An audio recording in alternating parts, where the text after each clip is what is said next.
The distant boom of thunder rolled across the Montana sky as Beth Donovan's body burned with fever, her once vibrant spirit now fading beneath the merciless grip of illness that had swept through Silver Creek in the summer of 1878. She had barely made it to the river's edge before collapsing, her desperate attempt to cool her fire-ravaged body now leaving her vulnerable on the muddy bank as the storm threatened overhead. Luke Campbell noticed the crumpled form by the river while leading his horse to water after a long day of driving cattle. At first, he thought it might be discarded laundry or perhaps an animal, but something made him look closer. The flash of a woman's dress and the unnatural stillness compelled him forward.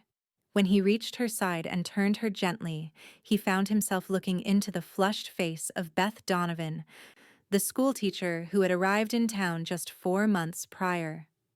"Miss Donovan?" Luke removed his hat, kneeling beside her. Her skin burned against his calloused fingers when he touched her forehead. "Good Lord, you're burning up!" Beth's eyes fluttered open, glassy with delirium. "Water," she whispered, her voice barely audible above the rushing river. "So hot." Luke didn't hesitate. He'd seen enough fever to know it could claim a life within hours. He scooped water from the river with his bandana, gently pressing it against her forehead, her neck, her wrists, anywhere he could, to cool her down. The storm clouds darkened overhead, but Luke paid them no mind. Something about this woman had caught his attention from the moment she'd stepped off the stagecoach back in March. Her proper Eastern ways and educated manner had seemed so out of place in their rough frontier town, but there was a determination in her that he admired. "I need to get you out of here, Miss Donovan," he said, already working his arms beneath her to lift her. "Storm's coming in fast." Beth's fingers weakly clutched at his shirt. "No, the water helps. Please." Luke hesitated, then nodded. The river was helping to keep her temperature down. Moving her now might do more harm than good until the fever broke. With determined movements, he removed his coat and folded it to make a pillow for her head, keeping her just far enough from the water's edge to be safe.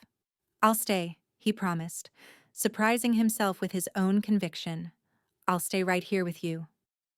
The first drops of rain began to fall as Luke worked quickly, using the river water to cool her fevered skin. Beneath his ministrations, Beth drifted in and out of consciousness, sometimes mumbling incoherently about her students, sometimes about a place called Boston that Luke had only ever read about in newspapers. "You've got to fight this, Miss Donovan," he urged as the rain increased, soaking them both. "Silver Creek needs its teacher." What Luke didn't say was that he needed her too, though they'd barely exchanged more than pleasantries in town. Something about her courage in coming out west alone had stirred something in him, a respect that had quietly grown into admiration from a distance. The hours stretched on as the storm passed overhead. Luke fashioned a crude shelter using his slicker, protecting Beth from the worst of the downpour while continuing to bathe her forehead with cool water. As night descended, he built a small fire, risking the wet wood and damp matches to provide warmth that would keep away the chill without feeding her fever. Throughout the night, Luke kept vigil. Sometimes Beth would thrash in her delirium, calling out names he didn't recognize. Other times, she would lie so still he would press his ear to her chest just to be certain her heart still beat. Each time her breathing grew labored, he would speak to her, his voice low and steady, telling her about his cattle, about the stars overhead when the clouds occasionally parted, about anything to anchor her to this world. "My ma had a saying," Luke told her during a moment when her eyes had briefly opened, though he wasn't sure she could hear him. "She said fever was the body's way of burning out what doesn't belong. You're strong, Miss Donovan. Stronger than whatever's trying to take hold of you." When dawn finally broke, painting the eastern sky with streaks of pink and gold, Luke noticed a change. Beth's breathing had steadied, and her skin, while still warm, no longer burned with the frightening heat of the previous evening. Her eyes opened, clearer now, confusion evident as she took in her surroundings and the man beside her. "Mr. Campbell?" Her voice was weak but coherent. "What? Where am I?" The relief that flooded Luke's chest was unexpected in its intensity. "By the river, Miss Donovan. You had a fever. I found you here yesterday afternoon." Beth's hand went to her forehead, her movements unsteady. "I remember feeling ill after school. I thought the water might." "Did you stay with me all night?" Luke nodded, suddenly self-conscious about his mud-splattered appearance and the stubble on his jaw. "Couldn't very well leave you out here alone." Her eyes, the color of summer bluebonnets, held his for a long moment. "Thank you, Mr. Campbell. I believe you may have saved my life." Luke helped Beth sit up slowly, supporting her back with his arm. She was still weak, but the worst had passed. The fever had broken sometime in the night, leaving her drained but alert. Luke offered her water from his canteen, which she accepted gratefully. "The fever's been going through town," Luke explained as she drank. "Doc Wilson's been run ragged tending to folks. 3 people have died already." Beth's hand trembled slightly as she passed the canteen back to him. "My students, I need to check on them." "You need to rest," Luke countered firmly. "You're in no condition to be checking on anyone just yet." A stubborn look crossed Beth's face, one that Luke had seen before when she'd stood up to the town council about funding for school supplies. "My students are my responsibility, Mr. Campbell. And right now, you're mine," Luke said, the words escaping before he could consider them. A flush that had nothing to do with fever colored Beth's cheeks, and Luke hurried to clarify. "At least until you're strong enough to stand on your own." Beth appeared ready to argue but then sagged slightly, her body reminding her of its limitations. "Perhaps you're right. Just for a little while." Luke nodded, relieved she wasn't going to push herself too quickly. He set about breaking down their makeshift camp, extinguishing the fire, and retrieving his slicker. His horse, tethered to a nearby tree, whinnied softly in greeting as Luke approached. "I'll take you to Doc Wilson's," Luke said, returning to Beth's side. "He can make sure you're properly looked after." Beth shook her head. "No, please. The doctor has enough to tend to with the gravely ill. My boarding house is closer, and Mrs. Gunderson will help me if needed." Luke frowned, considering.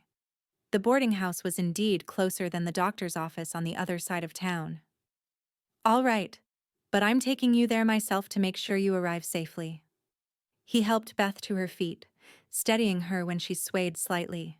When it became clear she couldn't walk the distance even with his support, Luke lifted her into his arms. She was lighter than he expected, and instinctively she wrapped her arms around his neck for balance. "This is highly improper," she murmured, though there was no real objection in her tone. Luke couldn't help but smile. "I reckon proper went out the window when I spent the night by your side, Miss Donovan." He settled her on his horse, then mounted behind her, one arm securely around her waist as they rode slowly toward town. Beth leaned back against his chest, her strength not yet returned, and Luke found himself acutely aware of her closeness, of the trust she was placing in him. The early morning streets of Silver Creek were quiet as they rode in, with only a few shopkeepers opening their doors. Those who were out stopped to stare at the sight of the cattle rancher with the schoolteacher in his arms. Luke knew the town gossips would have a field day, but he couldn't bring himself to care. At the boarding house, Mrs. Gunderson fussed and clucked like a mother hen, helping Beth from the horse and supporting her towards the door. Before Beth disappeared inside, she turned back to Luke. "Mr. Campbell," she called softly. "Thank you again. I won't forget your kindness." Luke touched the brim of his hat in acknowledgement, a gesture so habitual he barely thought about it. "Just get well, Miss Donovan. That's thanks enough." As he turned his horse toward his ranch outside of town, Luke couldn't shake the feeling that something fundamental had shifted during the long night by the river. He told himself it was simply relief that he'd been able to help, that another life hadn't been lost to the fever that was sweeping through their town. But even as he rationalized, he knew there was more to it than that. The next week passed slowly for Luke. He threw himself into his work, driving his cattle to new pastures and mending fences that had been damaged in the recent storms. His ranch hands noticed his distraction, but knew better than to comment on it. Luke Campbell had always been a private man, not given to sharing his thoughts or feelings. On Saturday, Luke rode into town for supplies, telling himself he wasn't hoping to catch a glimpse of a certain schoolteacher. As he tied his horse outside the general store, a familiar voice called his name. Mr. Campbell. Luke turned to find Beth Donovan standing on the boardwalk, looking remarkably recovered. Her golden brown hair was neatly pinned beneath a modest bonnet, and her blue dress, while simple, complemented her eyes. There was color in her cheeks again, and a strength in her posture that had been absent by the riverside. Miss Donovan, Luke greeted, removing his hat. You're looking well. Thanks to you, she replied. Mrs. Gunderson tells me I might not have survived the night if you hadn't stayed with me.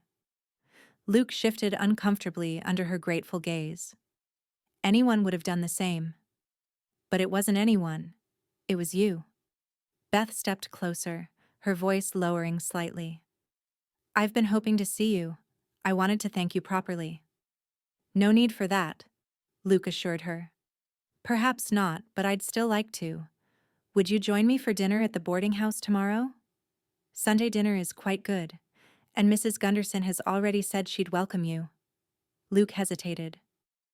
Dining with the schoolteacher would only fuel the town gossip, which he normally avoided at all costs.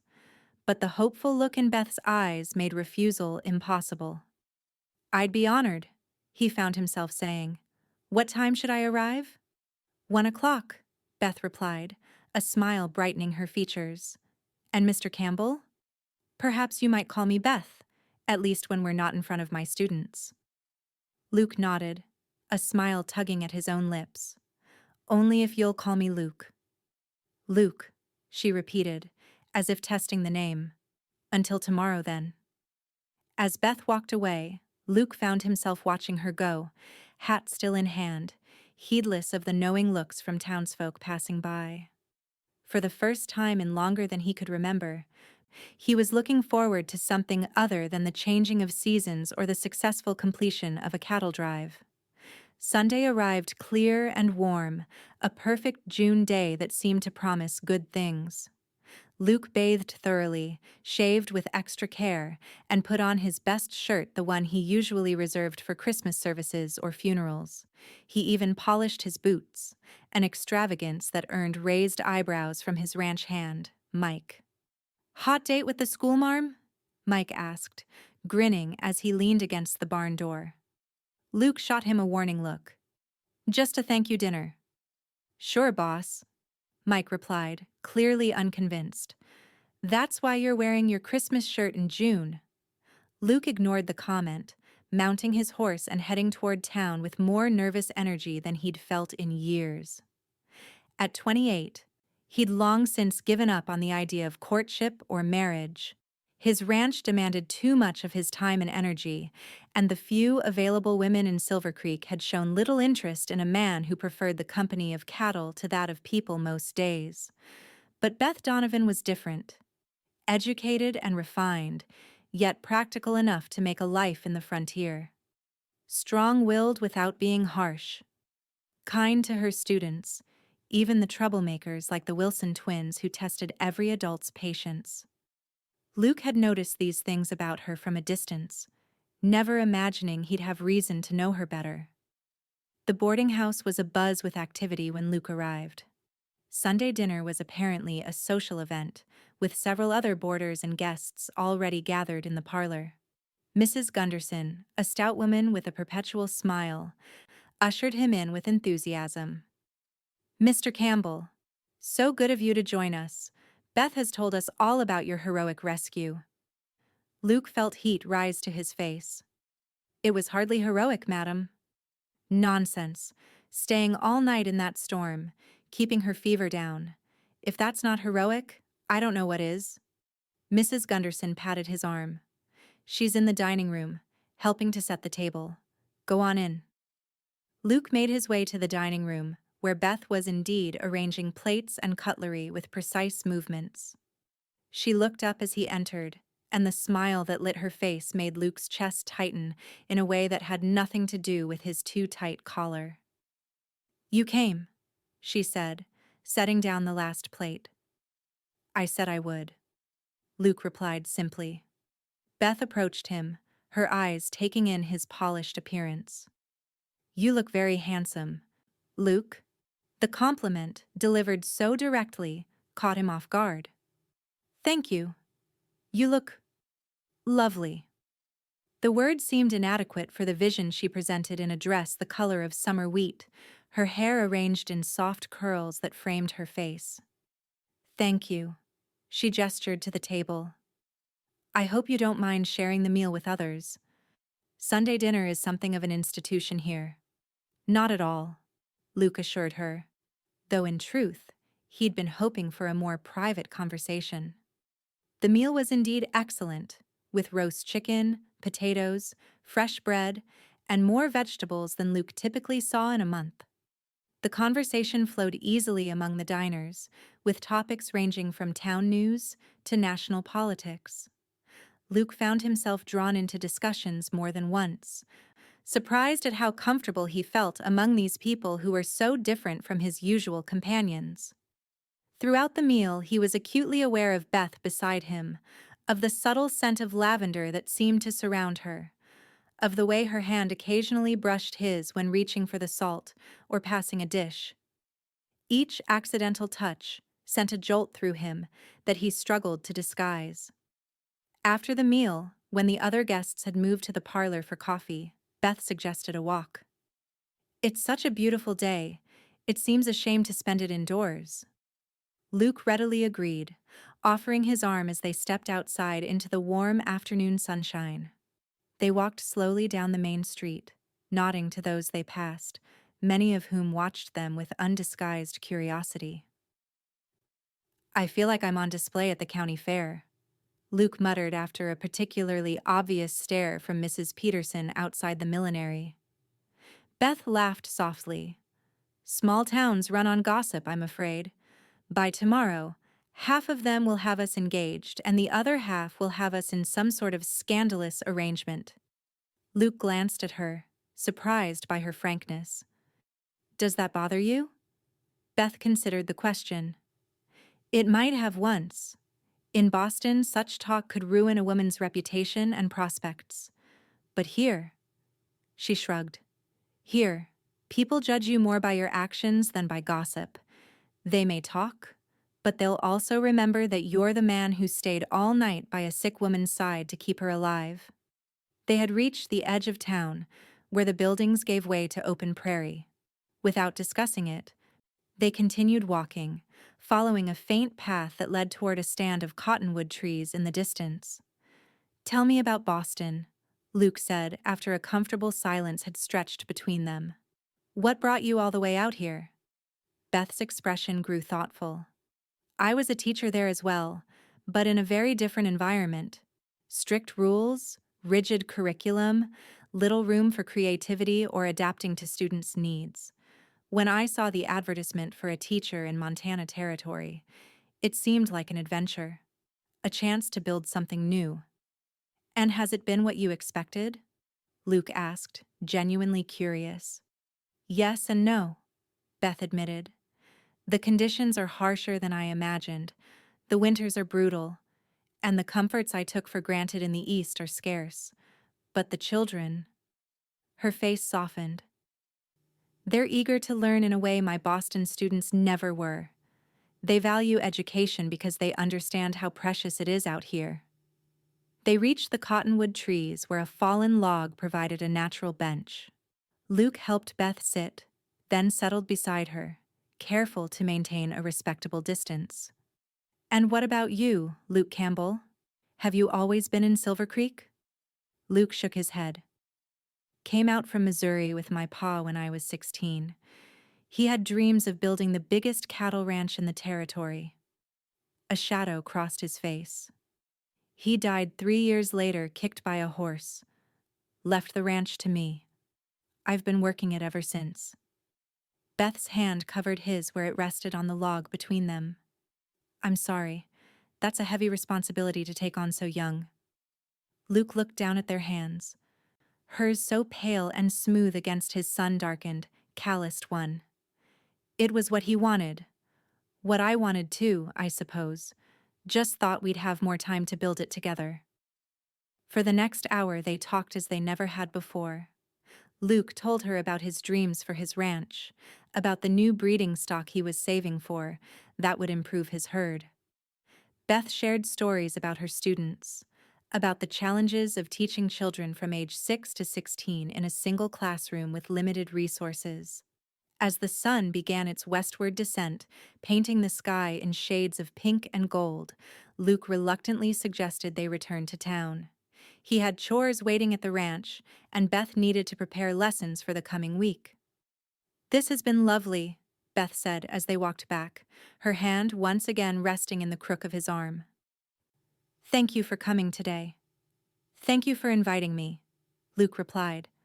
It's been a long time since I spent an afternoon just talking with someone.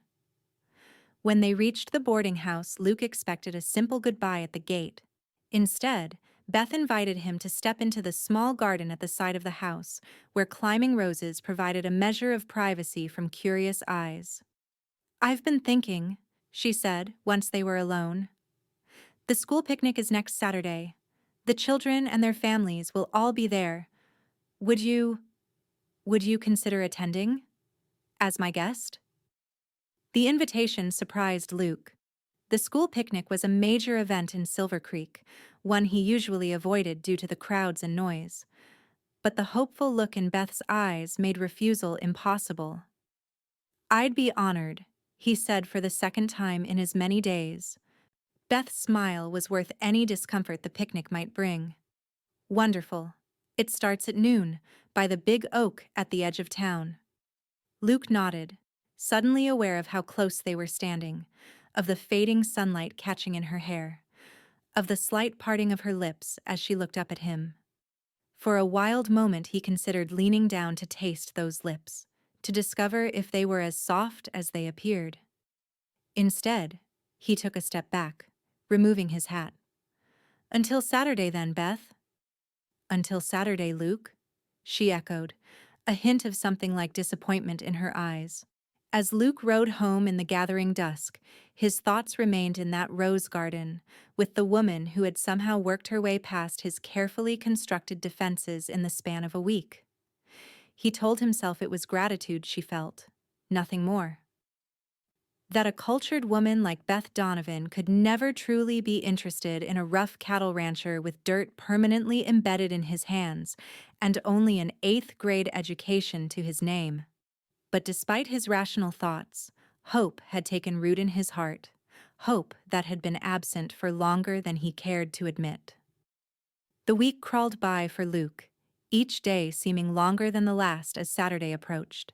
He found himself riding into town on Tuesday for supplies he didn't really need, and again on Thursday, to mail a letter that could have waited. Both times he managed to pass by the schoolhouse, the sound of Beth's voice carrying through the open windows as she instructed her pupils. On the second occasion, she spotted him through the window and offered a small wave that the children couldn't see. Luke tipped his hat in response, a simple gesture that nonetheless left him smiling all the way back to his ranch. Saturday dawned clear and warm, a perfect day for a picnic.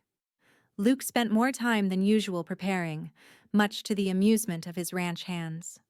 Never seen you take 3 shirts to decide which to wear, boss, Mike commented as Luke finally settled on a blue cotton shirt that Beth had once mentioned matched his eyes. Must be some picnic. Luke ignored the teasing, though he couldn't deny the truth of it. This wasn't just some picnic. It was a public declaration of whatever was developing between him and Beth. The thought both thrilled and terrified him. The picnic area was already crowded when Luke arrived. Families had spread blankets under the sprawling oak tree, and tables had been set up for the potluck lunch that was a tradition at these gatherings.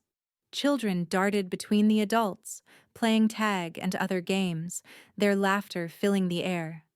Luke spotted Beth immediately. She stood with a group of mothers, her yellow dress bright against the backdrop of the oak's dark trunk. As if sensing his presence, she looked up, her face breaking into a smile that made him momentarily forget his nervousness. "Luke!" She excused herself from the group and made her way to him. "You came." "Said I would, didn't I?" he replied, the words becoming something of a refrain between them. Beth's smile widened. "Yes, you did. And you always keep your word." She took his arm naturally, as if they had been doing this for years rather than days. "Come, let me introduce you to everyone." The next hour passed in a blur of introductions and conversations. Luke knew most of the townspeople by sight, if not by name, but he'd never interacted with many of them beyond basic business transactions. He found himself genuinely enjoying their company, particularly when he could watch Beth's animated expressions as she talked with her students' parents about their progress. After lunch, the children organized games, insisting that the adults join in.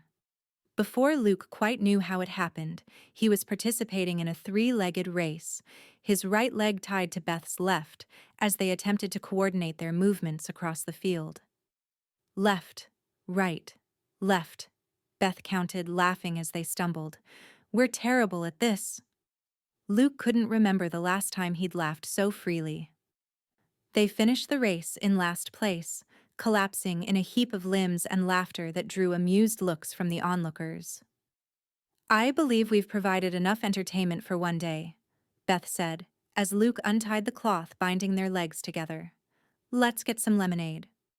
As they walked toward the refreshment table, Luke noticed a change in the atmosphere. People were gathering their children, looking nervously at the western horizon. Following their gaze, Luke saw what had caught their attention. A massive wall of dust approaching from the direction of his ranch. "Dust storm," he said, his voice grim. "A bad one, from the looks of it." Beth's hand tightened on his arm. "How long do we have?" Luke calculated the distance and wind speed. 20 minutes, maybe less. "We need to get everyone to shelter." With the efficiency of people accustomed to the harsh realities of frontier life, the picnickers began packing up. Mothers gathered children, fathers folded blankets and dismantled tables. The sheriff, who had been enjoying a slice of apple pie, took charge of organizing the evacuation back to town. "My horse is just over there," Luke told Beth. "I can get you back to the boarding house before the storm hits." Beth nodded, but her expression was troubled. "What about you? Will you try to make it back to your ranch?" Luke shook his head. "No time. I'll find shelter in town." They hurried to his horse and Luke lifted Beth into the saddle before mounting behind her. As they rode toward town, the wind began to pick up, carrying the first tendrils of dust with it. Beth pressed back against Luke's chest, and he tightened his arm around her waist protectively. The storm was moving faster than Luke had anticipated. By the time they reached the boarding house, the sky had darkened ominously, and the wind was strong enough to make the hitching posts rattle. "You can't go back out in this," Beth said as they dismounted. "Come inside, Mrs. Gunderson won't mind." Luke hesitated only briefly before leading his horse to the small stable behind the boarding house. By the time he secured the animal and joined Beth at the back door, the first wave of dust had arrived, turning the air hazy and making breathing difficult. Mrs. Gunderson met them in the kitchen, her normally cheerful face creased with concern. "Thank goodness you're back, Beth.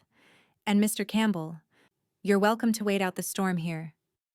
"Thank you, madam," Luke said, removing his hat and dusting it off. "I appreciate the hospitality." The boarding house quickly filled with other refugees from the picnic who lived too far to reach their own homes in time. The mood was subdued as they gathered in the parlor, listening to the howl of the wind and the constant patter of dust against the windows.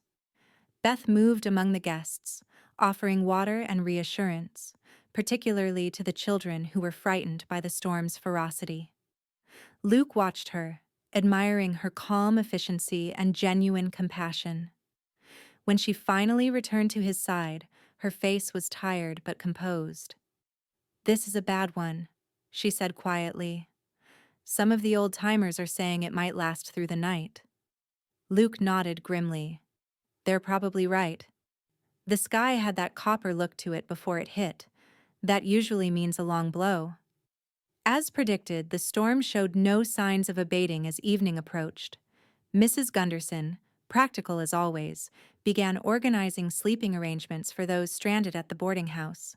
Families were given the few spare rooms, while single men would sleep in the parlor. "Mr. Campbell, you can stay in the study," Mrs. Gunderson told him. "There's a comfortable settee in there that's better than the floor out here." Luke thanked her, grateful for the privacy. As the evening wore on and the storm continued to rage, the boarding house settled into an uneasy quiet. Children were put to bed, adults spoke in hushed voices, and everyone tried to ignore the constant, insidious presence of dust that found its way through even the smallest cracks around windows and doors. Unable to sleep despite his comfortable accommodations, Luke stood at the study window, watching the swirling dust in the faint light from the street lamps. A soft knock at the door drew his attention. "Luke, are you still awake?" Beth's voice was barely audible above the storm. Luke opened the door to find her standing there, a shawl wrapped around her shoulders over her nightgown and robe. Her hair was loose, falling in waves past her shoulders in a way he'd never seen before. The sight made his throat go dry. "Can't sleep," she explained, looking up at him with tired eyes. "The storm. It reminds me of the night by the river. I keep thinking about what would have happened if you hadn't found me." Without thinking, Luke reached out to tuck a strand of hair behind her ear. "But I did find you. And you're safe now." Beth leaned slightly into his touch. "Yes, thanks to you." Again. For a long moment they stood in silence, the storm raging outside while something equally powerful built between them. Then, with a courage Luke didn't know he possessed, he lowered his head and gently pressed his lips to hers. The kiss was brief, tentative, a question, rather than a statement. When he pulled back, uncertainty in his eyes, Beth answered by raising herself on tiptoe and returning the kiss with a sweetness that made his heart stutter. "I've been wanting to do that since the garden," Luke admitted when they parted, his voice rough with emotion.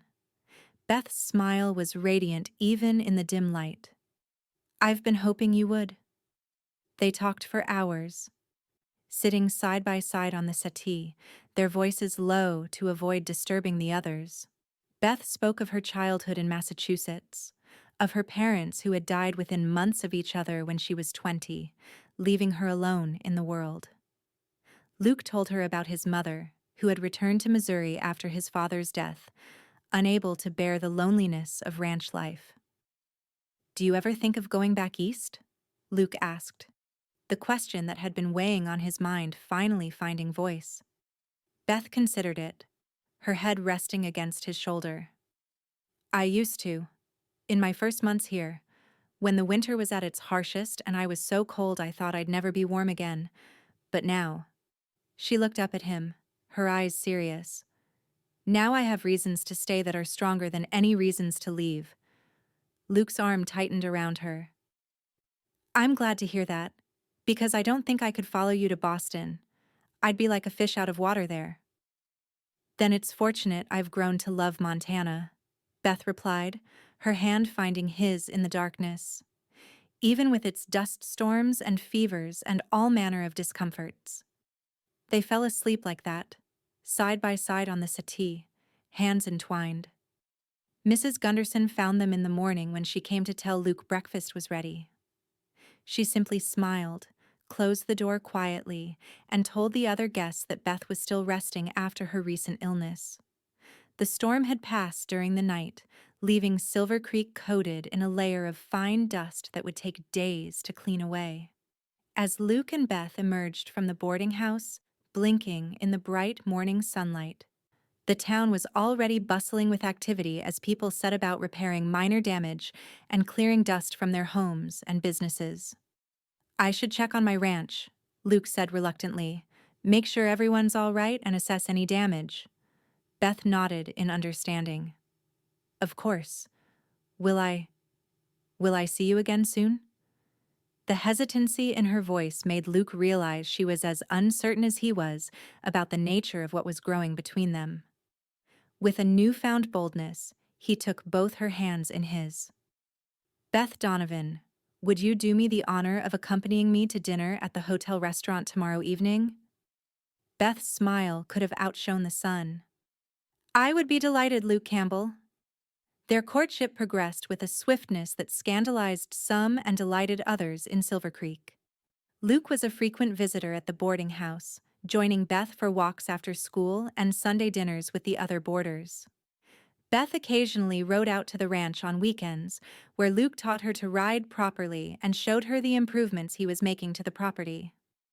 By August, when the summer heat was at its most oppressive, no one in town was surprised to see them together. What did raise eyebrows was the day Luke rode into town in his best suit, entered the jeweler's shop, and emerged an hour later with a small package that he tucked carefully into his breast pocket. That evening, Luke took Beth to their special place by the river, not where he had found her during her fever, but a more peaceful spot upstream, where a natural pool formed a perfect swimming hole in summer. They sat on the bank, watching the sun set behind the distant mountains. "Do you remember what you told me during the fever?" Beth asked, her head resting on his shoulder. "About your mother's saying that fever burns out what doesn't belong?" Luke nodded, his chin brushing against her hair. "I remember. I've been thinking about that. About how sometimes we have to go through difficult things to emerge stronger, clearer about what matters." Beth turned to face him. "My fever brought you to me, and for that I'll always be grateful, no matter how terrible it was at the time." Luke's heart pounded as he reached into his pocket. "Beth, I've never been good with words, but I know what matters to me now, and that's you. You've brought something to my life I didn't even know was missing." Beth's eyes widened as he withdrew the small velvet box and opened it to reveal a simple gold ring with a small, perfect diamond. "I love you, Beth Donovan. I think I started falling in love with you that night by the river, and I haven't stopped since. Would you do me the extraordinary honor of becoming my wife?" Tears filled Beth's eyes as she nodded, too overcome to speak for a moment. "Yes," she finally managed. "Yes, Luke. I will marry you." Luke's hands trembled slightly as he slipped the ring onto her finger. It fit perfectly, catching the last rays of the setting sun with a fire that matched the joy in Beth's eyes. When he kissed her, it was with all the love and promise he could convey without words. They were married in October, when the aspen trees had turned golden and the first hint of winter crispness was in the air. The entire town turned out for the ceremony in the small church, followed by a celebration that spilled onto the main street and lasted well into the night. Even Luke's mother made the journey from Missouri, her approval of Beth evident in the way she embraced her new daughter-in-law. Beth closed the schoolhouse for a week, her first absence since her illness, and they traveled to Denver for a brief honeymoon. The city's comforts were a novelty for Luke and a reminder of civilization for Beth, but they were both eager to return to their home by the end of the week. Their life together settled into a rhythm that suited them both. Beth continued teaching, riding to and from town each day on a gentle mare Luke had trained especially for her. Luke's ranch prospered under his careful management, expanding to become one of the largest operations in the county. The following June, almost exactly a year after Luke had found Beth by the riverside, they stood together on the porch of the ranch house they now shared, watching another storm approach from the west. This one brought rain rather than dust, a blessing for the land after a dry spring. "It's strange," Beth mused. her hand resting on the slight swell of her belly where their first child grew. "A year ago, I thought that fever might be the end of me. Now here we are, with so much to look forward to." Luke wrapped his arm around her waist, drawing her close against him. "Life has a way of surprising us. If someone had told me then that I'd be standing here with you now, expecting a child, I wouldn't have believed it possible." Beth smiled up at him as the first fat drops of rain began to fall. "Believe it, Luke Campbell. This is our life now, and I wouldn't trade it for anything in the world." As the rain intensified, they moved inside to the warmth and safety of their home. That night, as thunder rolled across the plains and lightning illuminated their bedroom in brief, brilliant flashes, Luke held Beth close, his hand protectively covering the place where their child grew. "I love you," he whispered into her hair. "More than I ever thought possible." Beth turned in his arms, her face serene in the darkness. "And I love you. Forever." In the years that followed, their family grew to include 3 children, 2 boys with Luke's quiet strength, and a daughter with Beth's intelligence and determination. The ranch expanded, becoming a gathering place for community celebrations and a safe harbor for those in need.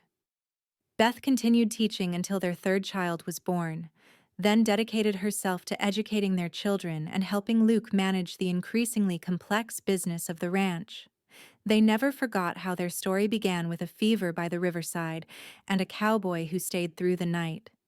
Each year, on the anniversary of that day, they would ride together to the river, sometimes alone, sometimes with their children, to remember the twist of fate that had brought them together.